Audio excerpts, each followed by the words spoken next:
बिल्लाह मिनश्शैतानिर्रजीम बिस्मिल्लाहिर्रहमानिर्रहीम अल्हम्दुलिल्लाहि रब्बिल आलमीन अस्सलातु वस्सलाम अला अशरफिल अंबिया वल मुरसलीन शफ़ील मुज़निबीन अल्लज़ी बआसहु रहमतल लिल आलमीन सैयदिना व मौलाना अबिल क़ासिम मुहम्मद व अला अहले बैतिही अत्तय्यबीन अत्ताहिरीन अल-मासूमीन अल-मज़लूमीन अल्लज़ीना अज़हबल्लाहु अन्हुमुर रिज्स व तह्हरहुम तत्हीरा वलानतुल्लाहि अला अअदाइहिम अजमईन मिन यौमिना हाज़ा इला क़याम यौमिद्दीन अम्मा बअद क़ाल अलीयुन अलैहिस्सलातु वस्सलाम क़द इस्ततअमुकुमुल क़िताला फ़अक़िर्रू अला मज़ल्लतिन औ ताख़ीर महल्लतिन औ रव्वुस्सुयूफ़ मिनद्दिमा व तरवाउ मिनल मा फ़लमौतु फ़ी हयातिकुम मक़हूरीन वल हयातु फ़ी मौतिकुम क़ाहिरीन।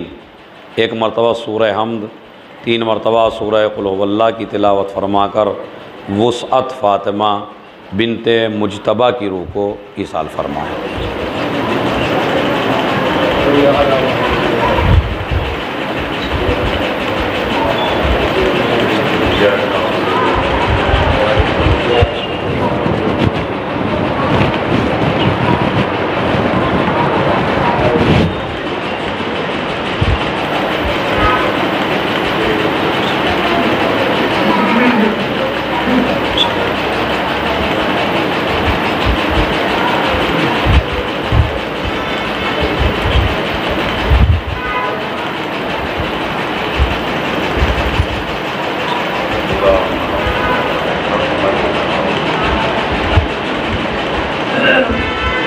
सलावत पढ़े मोहम्मद और आले मोहम्मद पर। वो जवान लड़के जो उधर बैठे हैं, काफ़ी जगह है यहाँ पे, अगर जवान लड़के थोड़ा आगे आ जाएं, क्योंकि माशाल्लाह 15-20 आदमी अभी अंदर आ सकते हैं। उठ के आ जाइए थोड़ा थोड़ा, वहाँ धूम में बैठे हैं। जल्दी जल्दी, ताकि अज़ान से पहले मजलिस तमाम हो जाए। जल्दी जल्दी आइए। एक सलावात और बावाज़ बुलंद पढ़े मोहम्मद वाले। माशाअल्लाह माशाअल्लाह।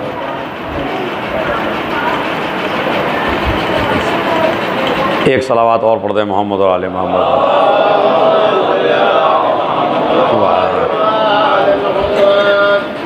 ये मजालिस जो सोयम के और 40वें के और 10वें 20वें और बरसी के हवाले से मुनाकिद होती हैं, ये मजालिस हमारे लिए मकाम इबरत हैं। इसलिए कि ये उन लोगों की मजालिस हो रही हैं कि जो लोग हमारे और आपके दरमियान पहले थे और अब वो हमारे और आपके दरमियान नहीं हैं। तो लिहाजा कुछ चीज़ें ऐसी होनी चाहिए कि जो आपको आखिरत की तरफ तवज्जो दिला सकें और आपको ये सोचने पे मजबूर कर सकें कि जिस दुनिया में आप मुब्तला हो, पूरी दुनिया वही नहीं है, बल्कि इस दुनिया के बाद एक दूसरी दुनिया भी है कि जिस दुनिया में हम सबको जाना है। लेकिन हमारी मजलिसों का जो माशाअल्लाह, चूँकि जिस तरह खाने के जायक़े होते हैं, इसी तरह आजकल हमारी मजलिस भी जायक़े से वाबस्ता हो गई है। इसके भी जायक़े हैं अलग अलग, जैसे नहारी का जायक़ा है, जैसे बिरयानी का जायक़ा है, जैसे ख़ोरमे का जायक़ा है। ऐसे ही हमारा जवान जो मजलिस में आता है वो हिदायत लेने नहीं आता, जायक़ा तलाश करने के लिए आता है। हालांकि मजलिस जायक़ा लेने की जगह नहीं है, बिगड़े हुए किरदार को संवारने की जगह है। तो मेरी मजलिस का उन्वान ऐसा रहेगा कि जो आप हजरात के काम आ सके।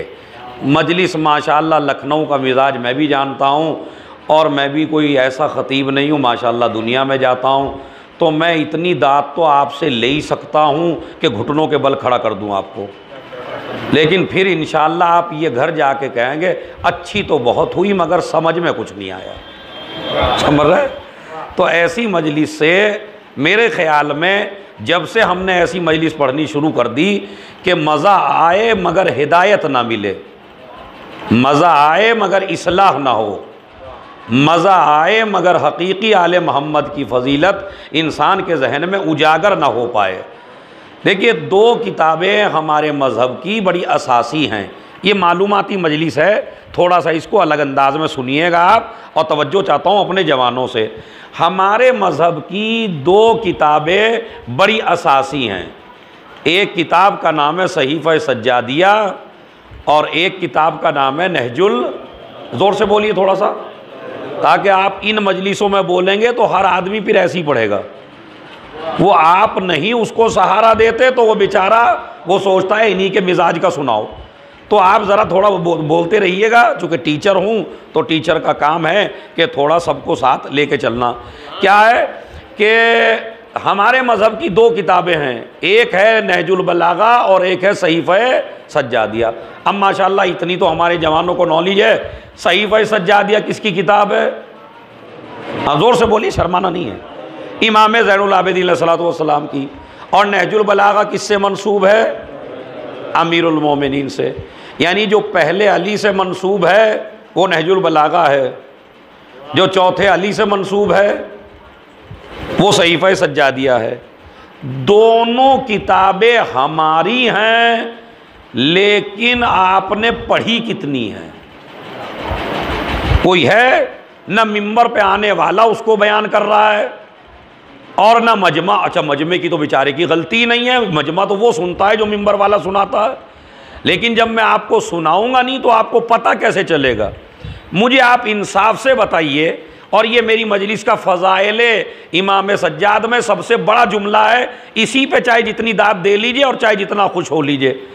वाक़ए करबला के बाद क़यामत तक के इंसानों की हिदायत के लिए जो तोहफ़ा इमाम सज्जाद आपको दे के गए उसे सहीफ़ा सज्जादिया कहते हैं।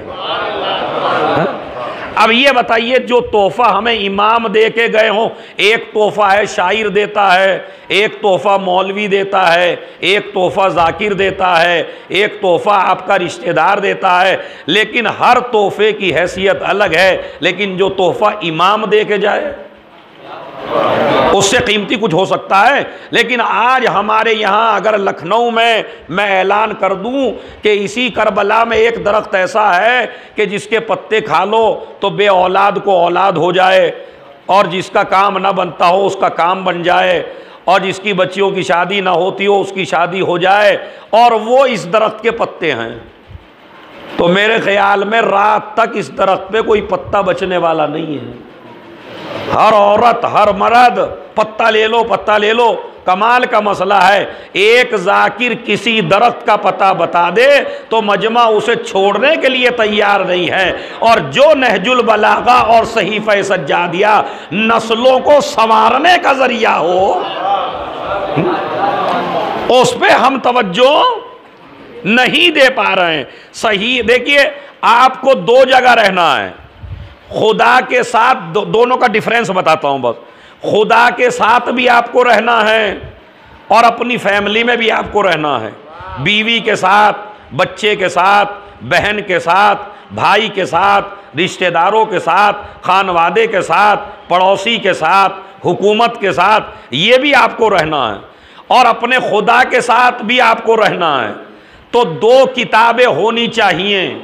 एक किताब वो हो जो तरीक़ा बताए खुदा के साथ कैसे रहते हैं, एक किताब वो हो जो बताए अपनी फैमिली में कैसे रहते हैं। इसीलिए दोनों अली ने दो किताबें आपको दी। खुदा के साथ कैसे रहना है ये सज्जाद ने बताया है, और अपनी फैमिली के साथ कैसे रहना है ये आपको अली ने बताया है। तो अब ये दो चीज़ें हैं माशाअल्लाह, ये तमहीद की मंजिलें मेरी ख़त्म हो गई हैं और उसके बाद आप मजलिस यहाँ से समाअत फरमाएं कि हमारी नहजुल बलागा, लेकिन हमारी में से कितना पढ़ा हमने आपको?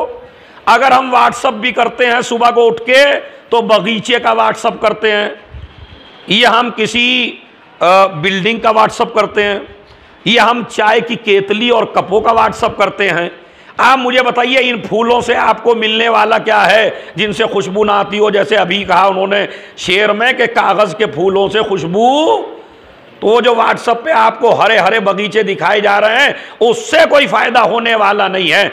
आप अपनी ज़िंदगी में बस थोड़ा सा चेंज ले आएं, और चेंज ये ले आएं कि रात में इरादा कर लें मुझे अपने दोस्त को सुबह को मैसेज करना है तो बगीचे का नहीं, केतलियों का नहीं, बिल्डिंगों का नहीं, मौला अली का एक कौल नहजुल बलागा से निकाल के आप अपने दोस्त को व्हाट्सएप कर दीजिए।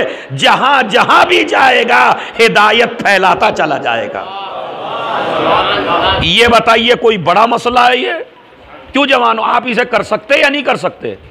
मसलन आपका एक दोस्त हिंदू है, उसे आप व्हाट्सएप कर दीजिए अली का कौल।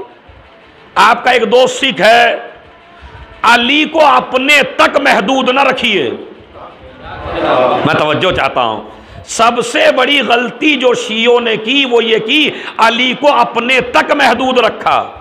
अली को अपने तक महदूद न रखिए, अली को हर घर में पहुंचाइए।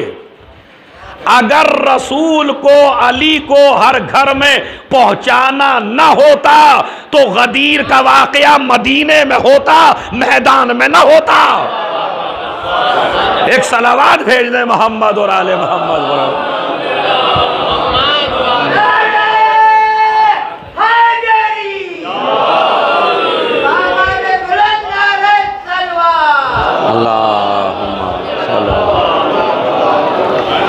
इंसाफ की बात तो यह है कि हमने अपने मौला अली के साथ इंसाफ नहीं किया, वाकईन नहीं किया। कभी आप सोचिए, ये कोई अली के साथ इंसाफ नहीं है मजलिस में बैठे नारा लगाया, तबर्रुक खाया, फिर अपने घर चले गए। नहीं, अली को पूरी दुनिया तक पहुंचाना है। इसलिए कि मेरे मौला अली का कोई भी कौल, मेरे मौला अली ने जो नहजुल बलागा तैयार की वो शियों के लिए नहीं की है। ये सबसे बड़ी गलती हमारी है कि हम समझते हैं अली की किताब शियों के लिए है।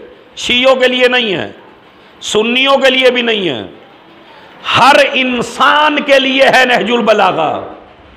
अब मेरा जुमला सुन लीजिए फजाइल का, क्योंकि लखनऊ वालों को फजाइल की बड़ी आदत है, तो वो जुमला मैं कहता हूं, याद रखिए वो जुमला क्या है। मेरे मौला ने जो भी फरमाया वो शियों के लिए नहीं फरमाया, वो खाली सुन्नियों के लिए नहीं फरमाया। मेरे मौला का कलाम जनरल है, बिल्कुल हर आदमी के लिए है। वरना आप देख दीजिए दुनिया में हजारों कायद गुजरे, किसी कायद की किताब आप नहीं पढ़ते, लेकिन अली की किताब यहूदी भी पढ़ता है, अली की किताब ईसाई भी पढ़ता है, अली की किताब हिंदू भी पढ़ता है, अली की किताब ला मजहब भी पढ़ता है। ये सारे लोग किताबें क्यों पढ़ रहे हैं? वरना दुनिया के कायद की किताब उसके मजहब वाले पढ़ते हैं, मगर अली की किताब नहजुल बलागा दुनिया का हर मजहब पढ़ता है। और जब उनसे पूछा गया तो उन्होंने यही बताया, जुमला सुन लीजिए मेरे मौला की फजीलत में, यहूदी की जबान का निकला हुआ जुमला है। वो ये कहता है, दुनिया का हर मजहब अपने मजहब के मफाद में बोलता है, मगर अली जब भी बोलता है इंसानियत के मफाद में बोलता है। एक सलावात भेजे मोहम्मद अल्लाह। अली तो नहजुल बलागा और सहीफा सज्जादिया। नहजुल बलागा क्या है?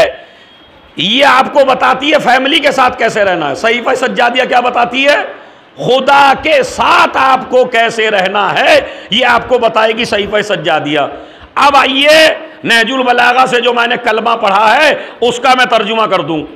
और तर्जुमा क्या है, पहले आप मुझे बता देंगे 1 मिनट, और उसके बाद फिर मैं आपको तर्जुमा बताऊंगा, ताकि अलग अंदाज की मजलिस आप यहां से सुन के जाएं, अलग तरीके की होगी। तो पिटी ही हुई, बिल्कुल समझ रहे आप, होगी पिटी हुई है, मैं पहले ही कह रहा हूं, क्योंकि वो ऐसी नहीं होगी जिसमें बहुत ज्यादा दादो दहीश हो। मैं ऐसी पढ़ता भी नहीं हूं। मेरा तो मकसद है एक आदमी भी मजलिस से अली वाला बन के चला जाए तो भाई यही मजलिस कामयाब है और यही मजलिस मेरे मौला को पसंद है। ईमानदारी, मौत किसे कहते हैं?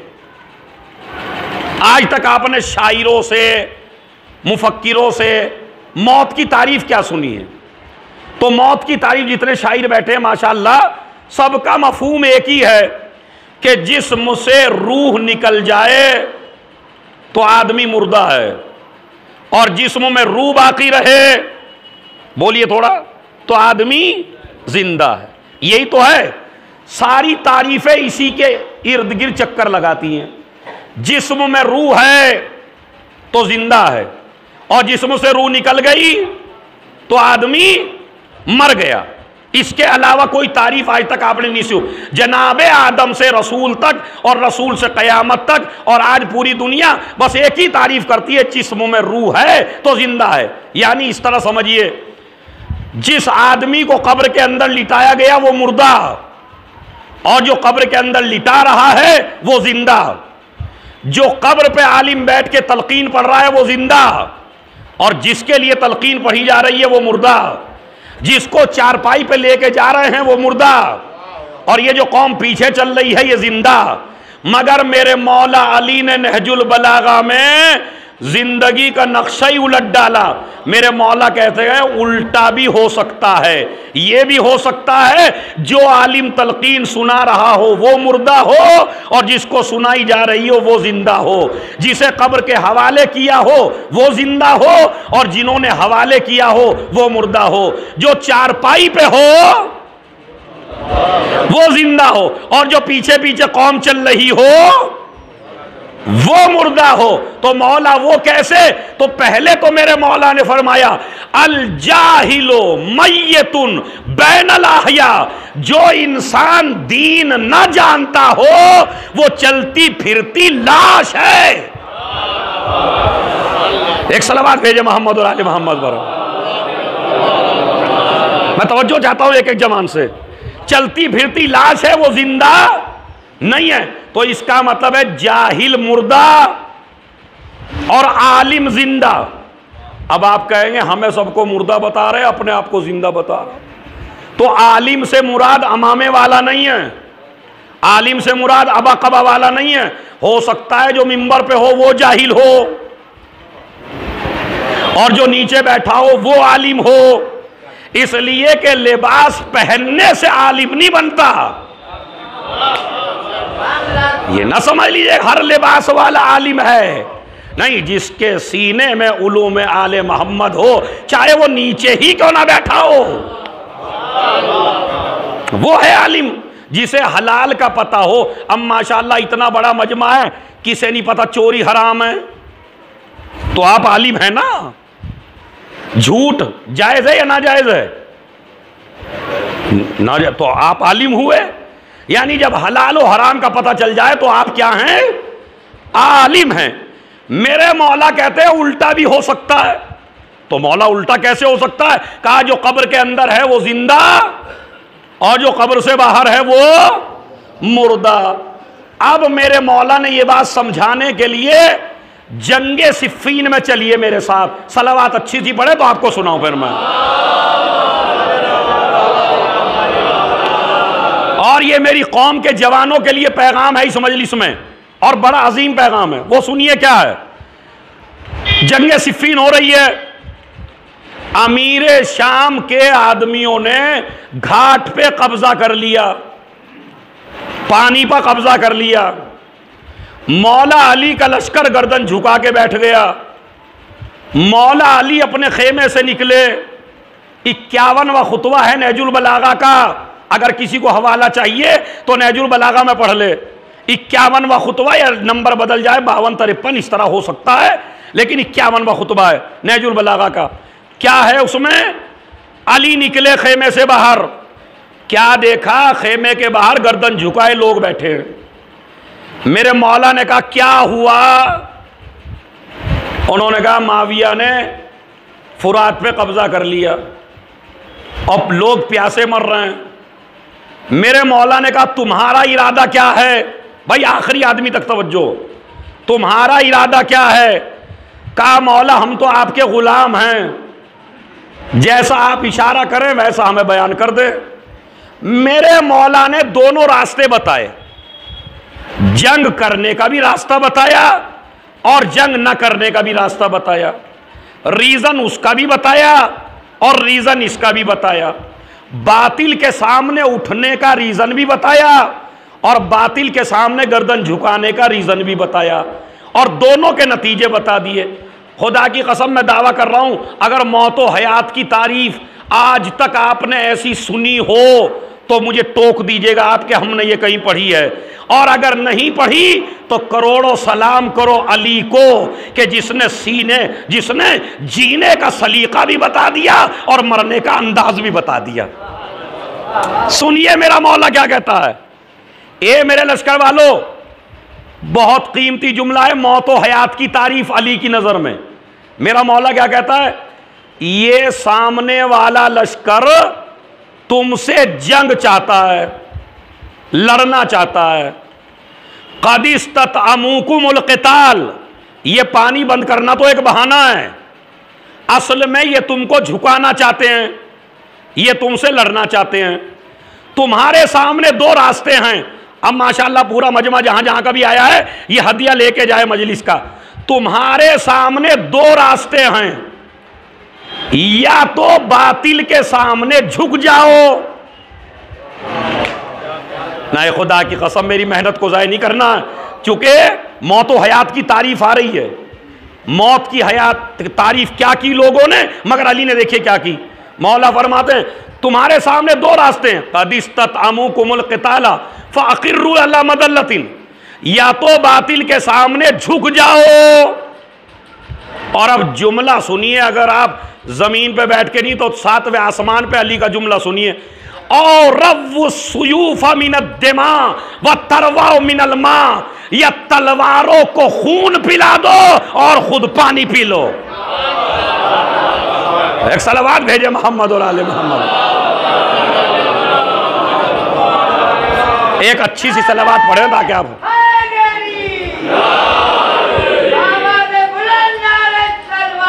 अल्लाह समझ रहे आप। ऐसा जुमला कोई बुज़दिल नहीं कह सकता। क्या कह रहे हैं, रव्वु सुयूफ़ा मिनद्दिमा, तलवारों को खून पिला दो और खुद पानी पी लो। कितने रास्ते बताए मेरे जवान, जरा थोड़ा मेरा साथ देंगे, कितने बताए?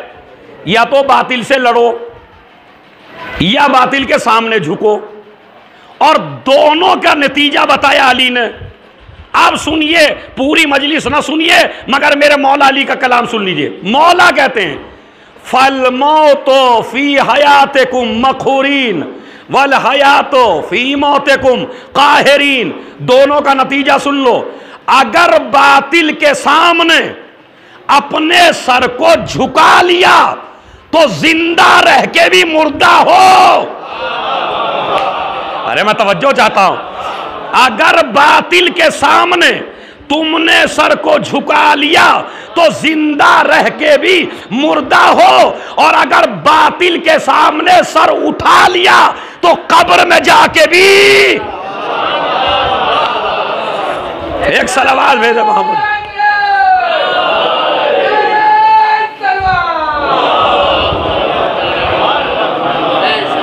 बात समझ रहा है? यानी बातिल के सामने सर झुका लिया। अब आपको बोलना है, बातिल के सामने सर झुका लिया, जिंदा रह के भी, बातिल के सामने सर उठा लिया, कब्र में जाके भी, तो इसका मतलब है रूह निकलने से या ना निकलने से जिंदगी और मौत नहीं है। देखना यह है कि बातिल के सामने झुकता है या बातिल के सामने सर उठाता है।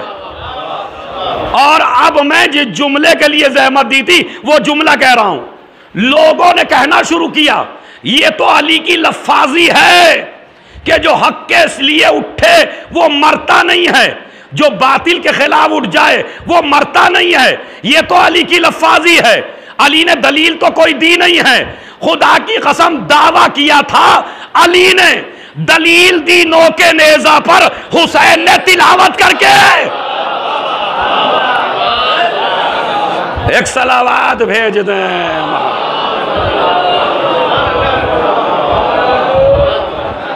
एक सलावात और पढ़े मोहम्मद वाले मोहम्मद। नो के नेजा पे तिलावत करके इमाम हुसैन ने क्या साबित किया है? गर्दन तो कट गई है ना। और खुदा की कसम जिन लोगों के बीच पढ़ा उनमें कारी भी थे, उनमें हाफिज भी थे, उनमें कुरान जानने वाले भी थे, बड़ी तवज्जो से कुरान सुन रहे थे। कहते गर्दन कटी है मगर न तलफ्फुज में फ़र्क है, न क़िराअत में फ़र्क है, न ज़ेर में फ़र्क है, न ज़बर में फ़र्क है, ताकि दुनिया को बता दें अमा जिसका नवासा सर कटा के न बहके। सलावात भेज दें मोहम्मद।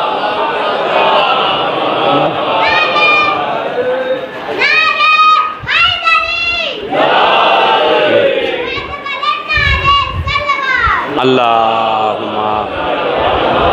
अब यहीं पे मुझको लाना था आपको और मैं ले आया और आप बड़ी तवज्जो से आ भी गए मेरे साथ माशाअल्लाह। इमाम हुसैन ने काहे की तिलावत की? नहीं जोर से बोलिए भाई। कुरान की या वैसा कलाम किया? भाई अगर ए यजीद कह देते, ओ शिमर कह देते, करबला का वाकया सुना देते, भाई कुछ भी कर सकते थे ना। ये कह देते मैं हक पे हूं ये बातिल पे हैं। कलाम तो कलाम है, मोजज़ा होता कलाम करना, मगर ये कुरानी क्यों है? भाई कभी, और शायरों से मेरी गुजारिश है कभी इस जाविये पे भी सोचें जरा कि भाई मौला हुसैन कह देते मैं हुसैन हूं, ये ज़ैनुल आबिदीन है, यजीद ने मेरे साथ ये किया है, पूरा वाकया करबला बता देते ना, मगर ये कुरान ही की तिलावत क्यों है? तो उसकी वजह उलमा ने ये लिखी कि वजह यह है कि शिमरे मलऊन ने जब इमाम का गला काटा तो उसने एक जुमला कहा था, हमने आज कुरान को मिटा डाला, हमने कुरान को मिटा डाला। हुसैन ने नो के नेजा से तिलावत करके बताया शिमर कुरान मिटा नहीं है। सलावात भेज दें।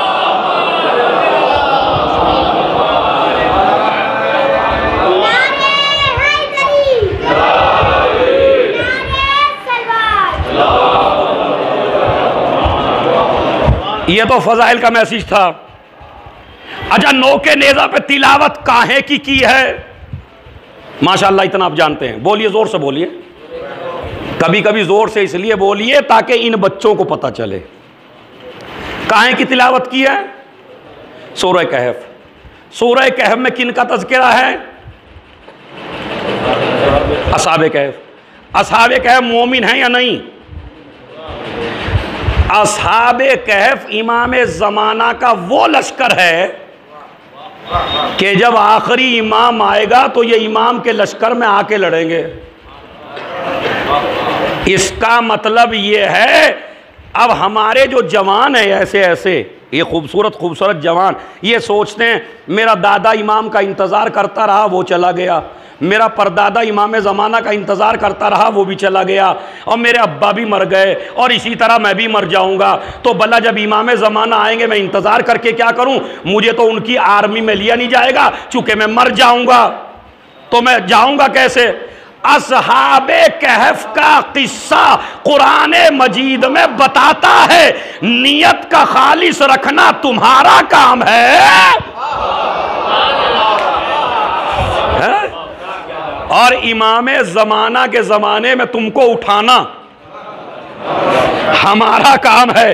तो आप ज़रा नियत तो फरमाएं। लेकिन ये तो भाई अल्लाहुम्मा कुल्ले वली कल जो पढ़ते हैं ये तो एक याद करा दी मौलवियों ने, वरना हमें उसमें भी नहीं पता हम क्या कह रहे हैं। सोच देखिए, कड़वी बात पे कभी मुंह न लटकाया करें। मजलिस इसीलिए है कि जो जो कमियां हैं उसे दूर फरमाएं, वरना मजलिस का फायदा क्या है भाई? खाली मजलिस सवाब के लिए नहीं होती। सवाब तो आप जिक्र इमाम हुसैन घर में कर लें जब मिल जाएगा। बिस्तर पे लेट के या हुसैन का ये सवाब मिलेगा बेटे या नहीं?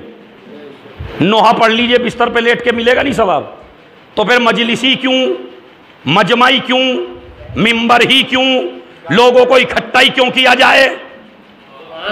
इसका मतलब है मजलिस का मकसद सिर्फ सवाब नहीं है, मजलिस का मकसद है इंसान को जहालत से निकालना।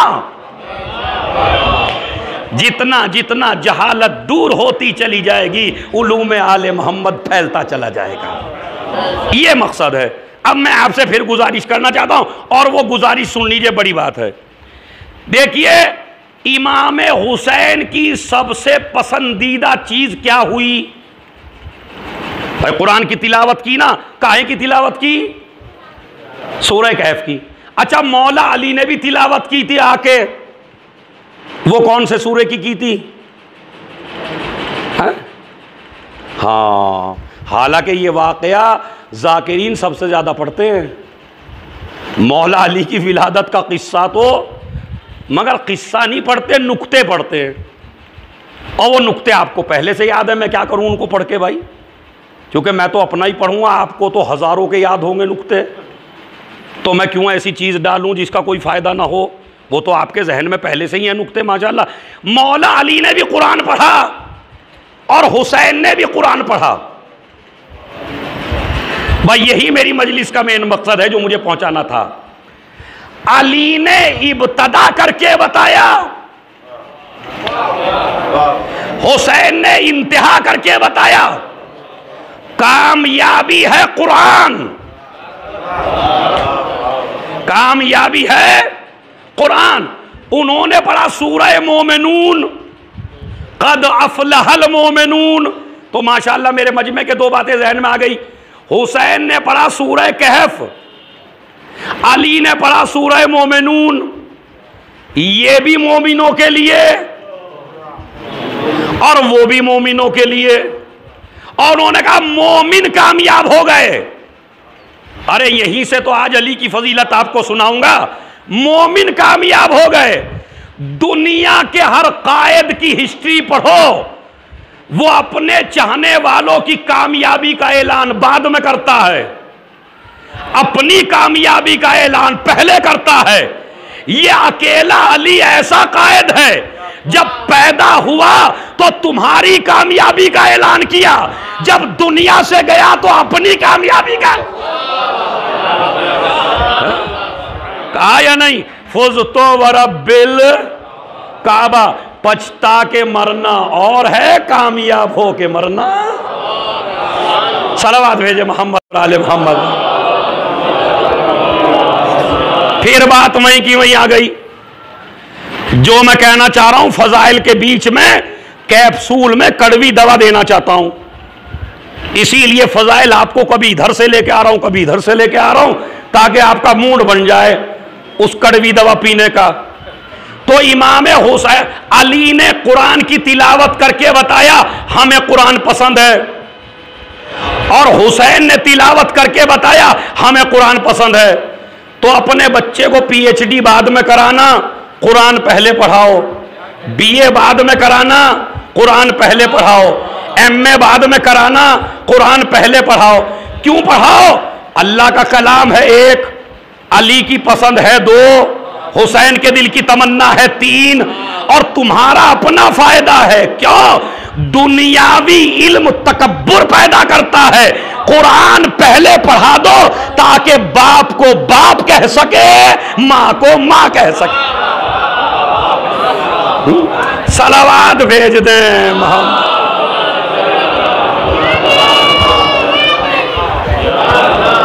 मैं ये नहीं कहता बच्चे को पीएचडी ना कराइए।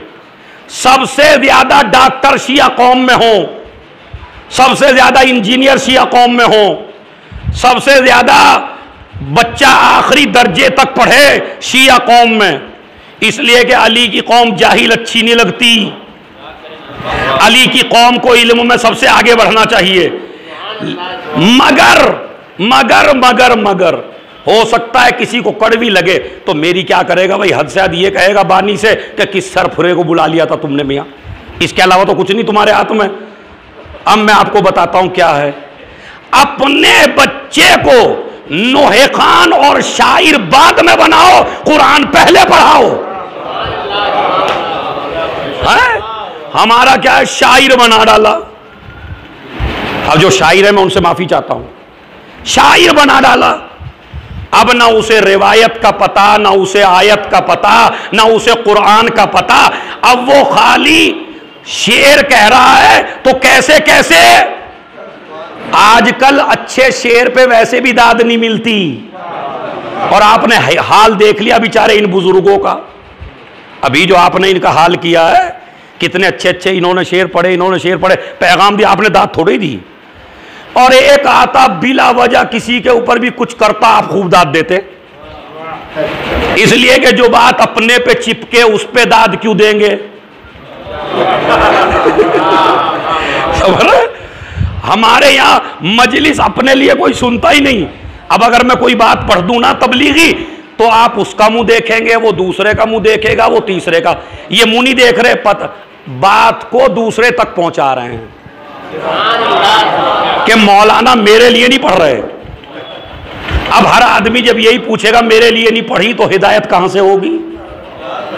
जनाबे ज़ैनब ने मजलिस की बुनियाद इसीलिए रखी थी कि तुम आना हमारे दरवाजे पर, मजलिसें सुनना, अपने किरदार में जो कमी हो उस कमी को दूर करते जाना ताकि हुर बन जाओ। बात समझ रहा है। मगर हमारे कुछ जाकिरीन हैं, उन्हें तो कह दिया मजलिस में गुनाहगार आता ही नहीं है।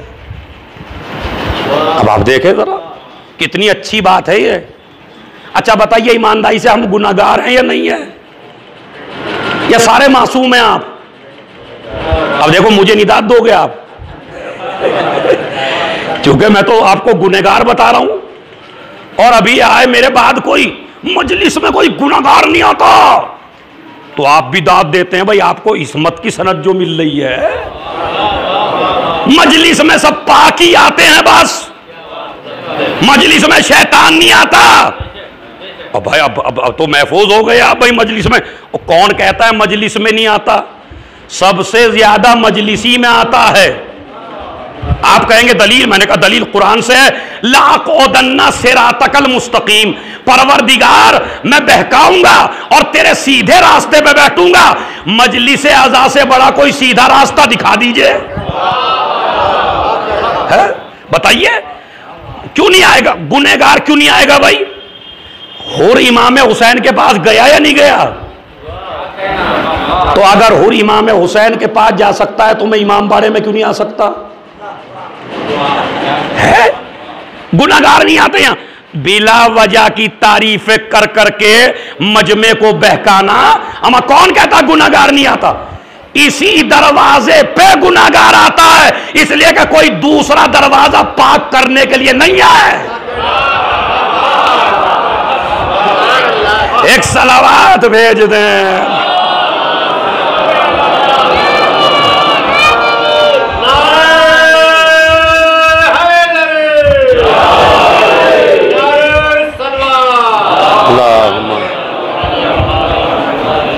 फरजदक को जानते हैं मेरे जवानों जो बाहर बैठे हैं। फरजदक कितना बड़ा शायर है। लखनऊ में इतना बड़ा शायर नहीं होगा जितना बड़ा शायर फरजदक था। और बचपन ही से शायरी का शौक था। और इमाम अली के पास इसका बाप पहुंचा और उसने कहा मौला मेरा बेटा शायरी करता है। मेरे मौला ने कहा पहले कुरान पढ़ा। इसलिए कि एक शेर इस्लाह भी कर सकता है, एक शेर मजमे को बिगाड़ भी सकता है। इसलिए तालीम होना बहुत ज्यादा। फिर मैं नहीं आ तो हुसैन की पसंद क्या है जवानों, जोर से बोलना। हुसैन की पसंद क्या है, कुरान मजीद। हमने एक तरीका अपनाया कि इमाम हुसैन की दरगाह पे गए और 1 किलो का डब्बा ले गए मिठाई का। और जैसे हम जवान माशाल्लाह लेके गए, खुद तो पैंट में हाथ दे के खड़े हो गए, मौलाना नियाज पढ़ दीजिए। ये चलता ही नहीं चलता, ईमानदारी से बताइए। अच्छा मौलवी भी कोई आपको नहीं बताएगा, ये लेकर वो मिठाई का डब्बा क्यों छोड़ेगा भाई। हाँ? तो वहां गए, खुद ऐसे खड़े हो गए। मैं ये नहीं कहता नियाज नहीं हुई, नियाज तो हुई, मगर ईमानदारी से बताइए सवाब आपको ज्यादा मिलेगा या जिसने पढ़ा है उसे मिलेगा? जरा अकली तौर पे बता दीजिए मुझे। नियाज आपके घर पे, कुरान मैंने पढ़ा, तो सवाब किसे मिलेगा? आपको मिठाई के डब्बे का सवाब है, आपको पूरियों का सवाब है, आपको हलवे का सवाब है, लेकिन जब आप मिनिस्टर बने खड़े हैं, पैंट में हाथ दिए, कुरान पढ़ ही नहीं रहे हैं, ये नियाज का तरीका नहीं है। नियाज का तरीका क्या है?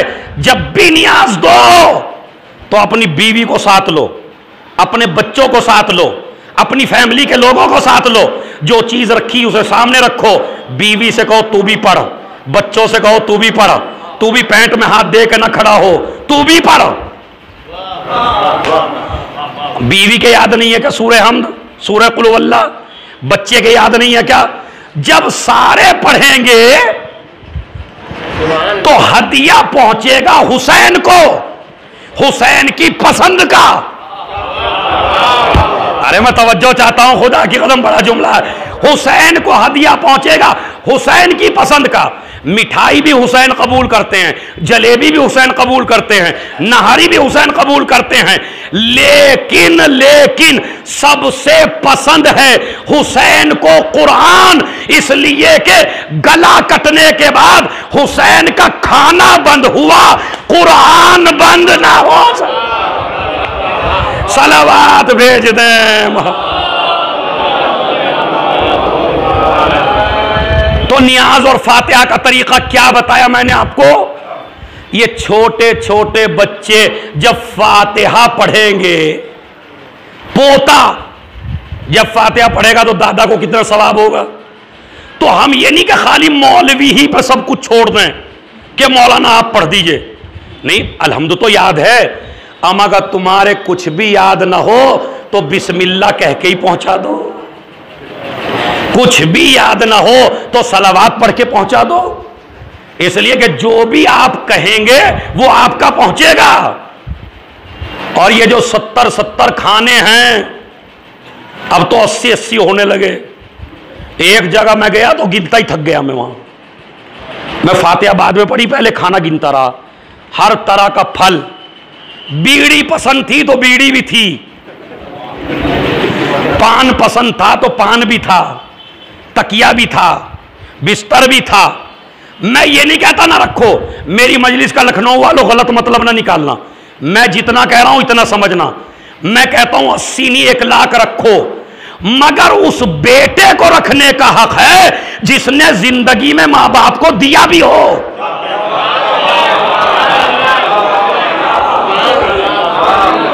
अब मुझे नहीं पता किसकी समझ में आया किसकी नहीं। सलावत भेजे मोहम्मद और आले मोहम्मद।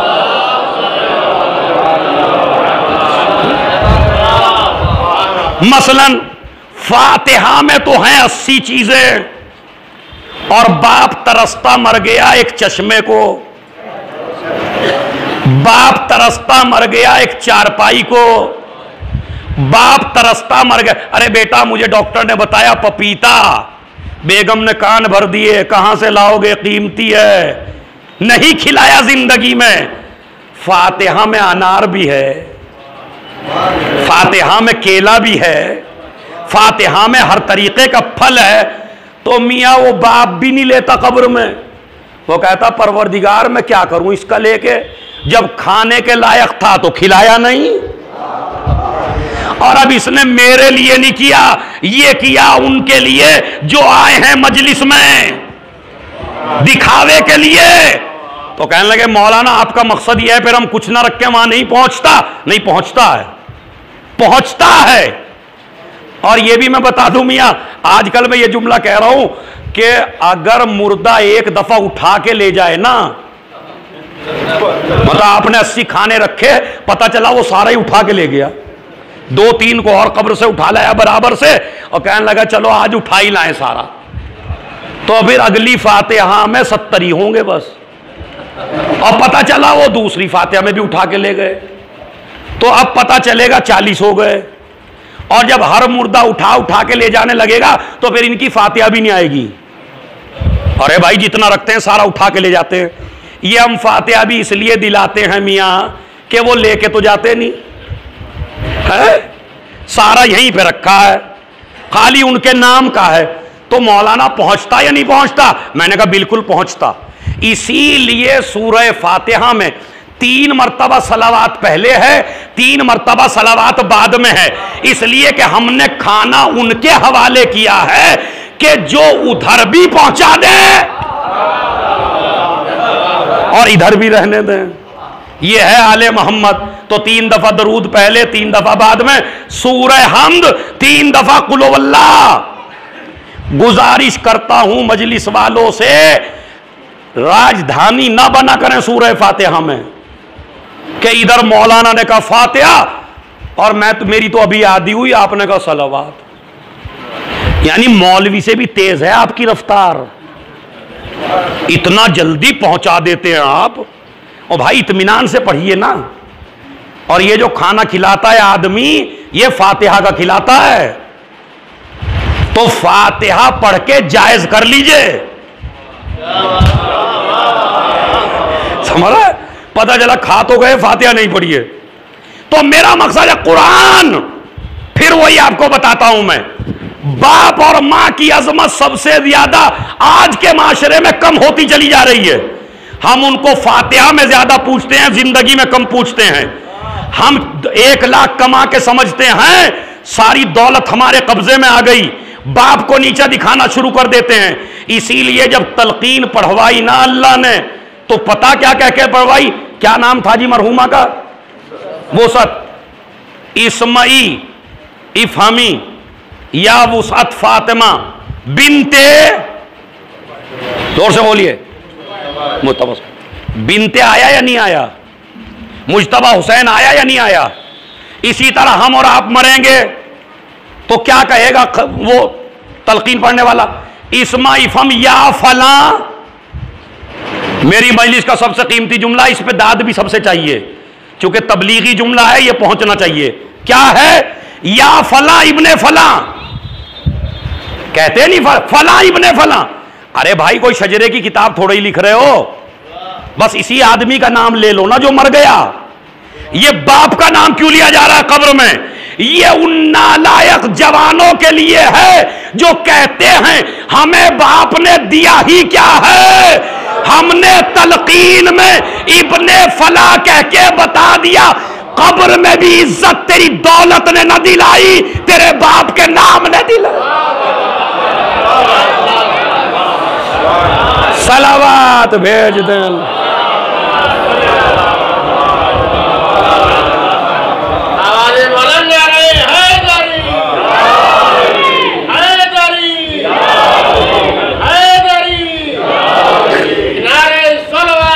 अल्लाह, दौलतमंद हो के इज्जत नहीं मिली, बाप के नाम से इज्जत मिली, मां के एहतराम से इज्जत मिली। बस अजीजों, तो अगर आप हक का साथ देंगे तो आप जिंदा हैं, और अगर आप हक का साथ न दें तो आप मुर्दा हैं। मगर हक का साथ हम देते नहीं हैं, वाकई नहीं देते। बड़ी कड़वी मजलिस आपने बहुत अच्छे अंदाज में सुनी। मुझे मालूम है कि मजलिस लखनऊ के खिलाफ है बिल्कुल मिजाज के। ये मुझे पहले ही बता देते हैं मेरे दोस्त कि वहाँ ऐसी ना पढ़ना जैसी हर जगह पढ़ते हो, हर जगह तुम बहुत चलते हो, वहाँ चलने वाले नहीं हो। मैंने कहा चलूँ ना चलूँ, पढ़ूंगा तो वही जो पढ़ना है। समझ रहे? तो मिजाज के खिलाफ हो तो हो, मेरे मौला के मिजाज की हो बस। अली को पसंद आ जाए 2 लफ्ज, समझ रहे? और जब उनको आ जाएगी तो आपको तो खुद ही आ जाएगी। समझ रहे? अब वो जुमला सुन लीजिए। माशाअल्लाह आपने बहुत अच्छा सुना, वाकई बहुत अच्छा सुना। तबलीगी मजलिसें इतने दाद के साथ सुनी नहीं जाती, लेकिन आपने बहुत ज़्यादा माशाअल्लाह तवज्जो के साथ मजलिस सुनी। मैं आपका शुक्रगुजार हूँ। जुमला सुन लीजिए बस। हम हक का साथ नहीं दे पाते, खुदा की कसम नहीं दे पाते। जब रिश्तेदार सामने आ जाए तो हक भूल जाते हैं। हमें सारा हक जब याद आता है जब दूसरे पे मुसीबत हो, लेकिन जब अपने रिश्तेदार पे आंच आ जाए नहीं। करबला का सबसे बड़ा पैगाम एक अच्छी सी सलावात पढ़ें तो आपको तोहफा दूं मैं आपको, माशाअल्लाह। आपने वो फिक्र नहीं सुनी है, मैं बता रहा हूं आपसे। वाक़े करबला का सबसे बड़ा मैसेज ये है, दो मैसेज हैं। हक के मसले में न रिश्तेदार देखना न तादाद देखना। बस मैंने पूरी करबला पढ़ दी, अगर आप समझ लें। रिश्तेदारी के मसले में आज हम लखनऊ में, अगर पूरा लखनऊ एक तरफ हो जाए और एक गरीब आदमी हक पे हो तो हम लोग भी चुप होकर बैठ जाते हैं। मौलाना इस करबला के रास्ते से हट गए। करबला ने पैगाम यही दिया था, ये न देखना ज्यादा किधर हैं, ये देखना हक किस तरफ है।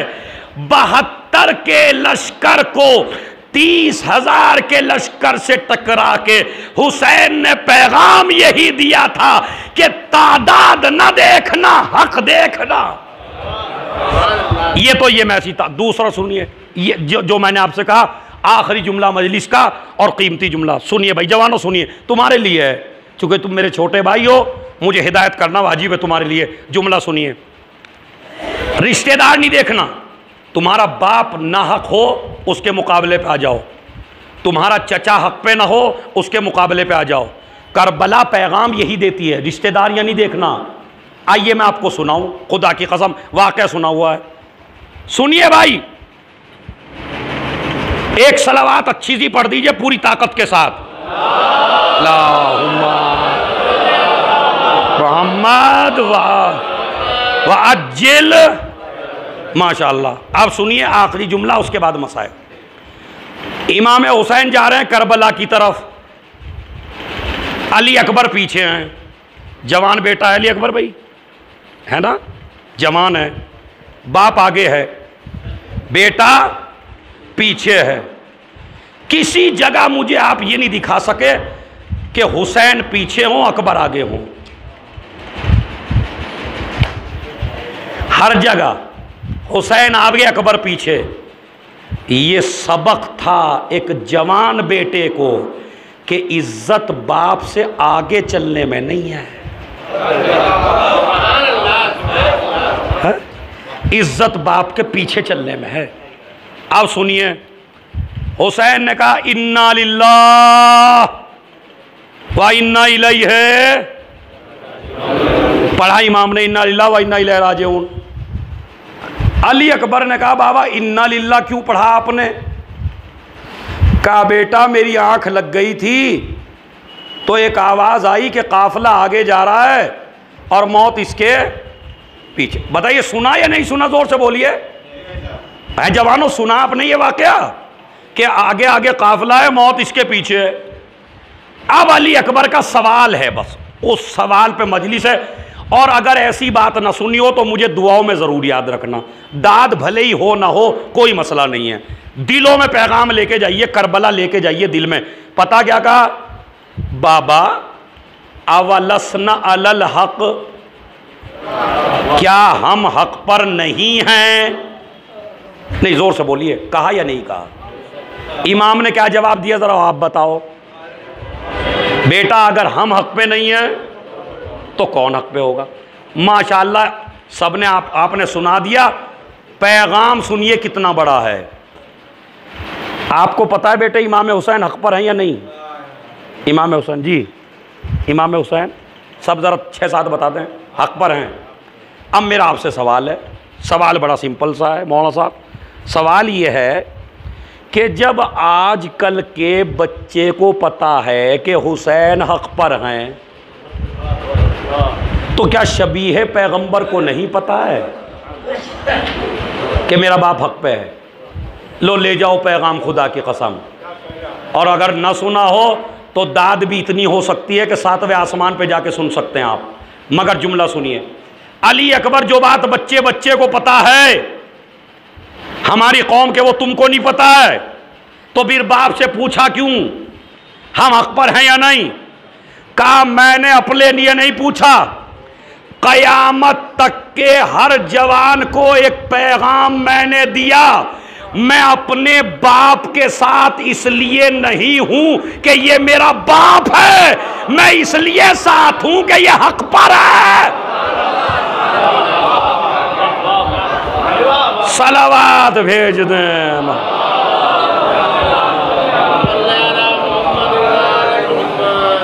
माशाअल्लाह। तो अली अकबर ने बताया बाप का साथ भी जब देना जब बाप हक पर हो। और अली क्या कहते हैं, जब हक पर होंगे तो मौत आने वाली, मौत से बचाने वाली चीज़ अगर कोई है तो वो है हक गोई। और इसी हक गोई की खातिर मेरा इमाम अपने अकबर जैसे जवान को कुर्बान किया है।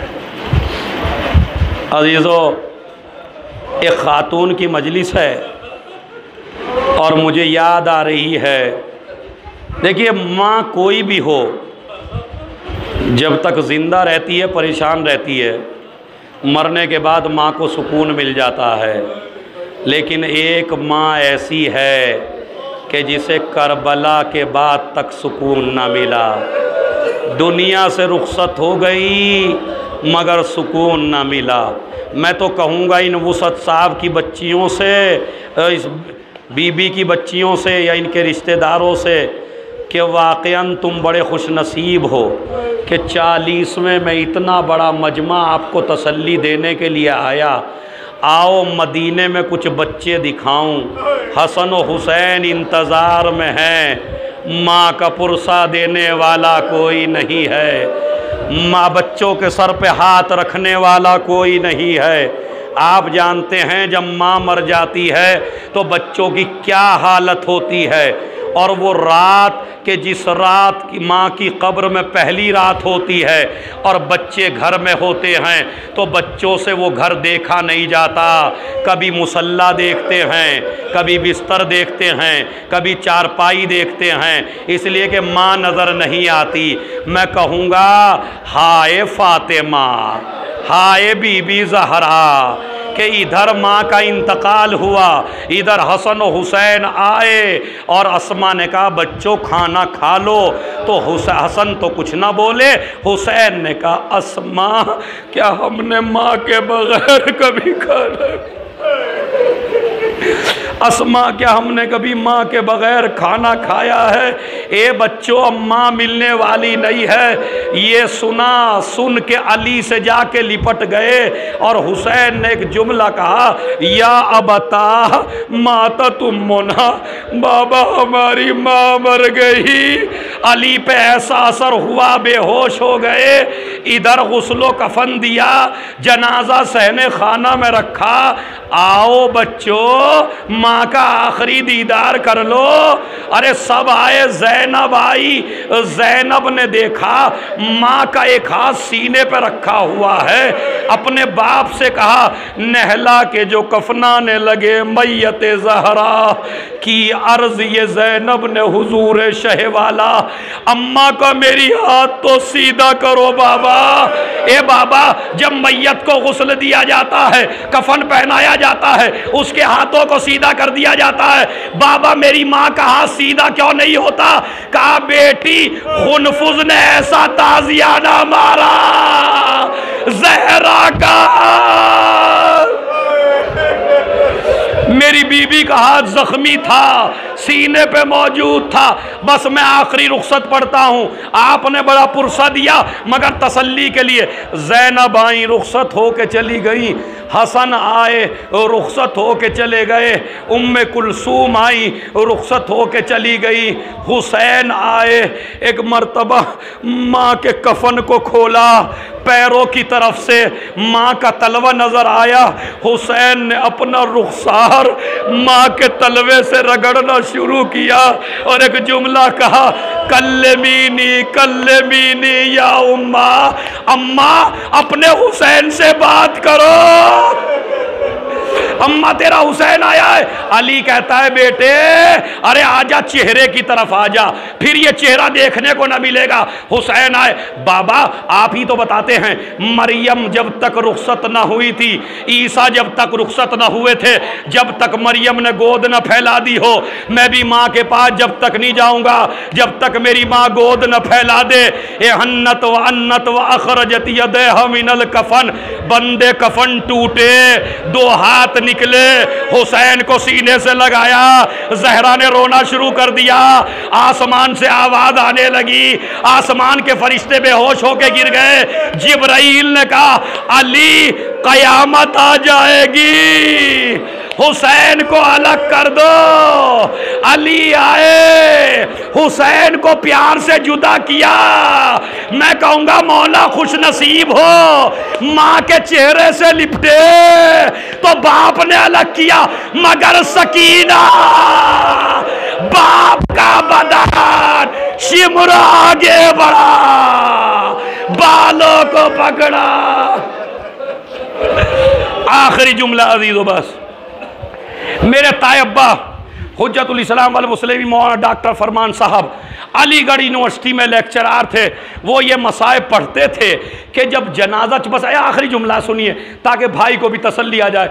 जब जनाजा चलता है तो हमारी बेटियां और माएँ जनाजे के साथ बाहर निकल आती हैं, दो आदमी खड़े हो जाते हैं ताकि उनको बाहर आने से रोक सके। जब जहरा का जनाजा चला तो रात के सन्नाटे में चला था ना, अरे जनाजा उठा रहे हसन और हुसैन, अली जनाजा उठा रहे, जनाजा चल रहा है।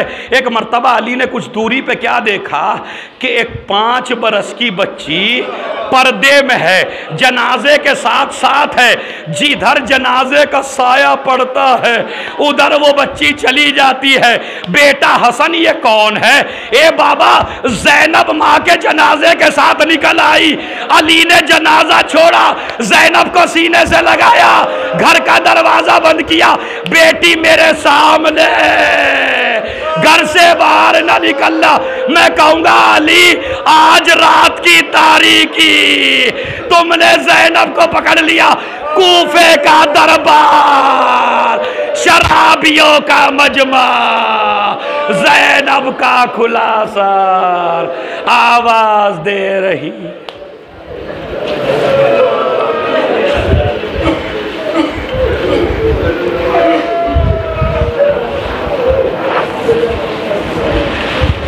सयालमुल्लज़ीना ज़लमू अय्यामुनक़लबिन यनक़लिबून। एक मरतबा सूरह हम्द, 3 मरतबा सूरह कुल वल्लाह की तिलावत फरमाकर वुसअत फ़ातिमा बिनते मुज्तबा अहमद की रूह को ईसा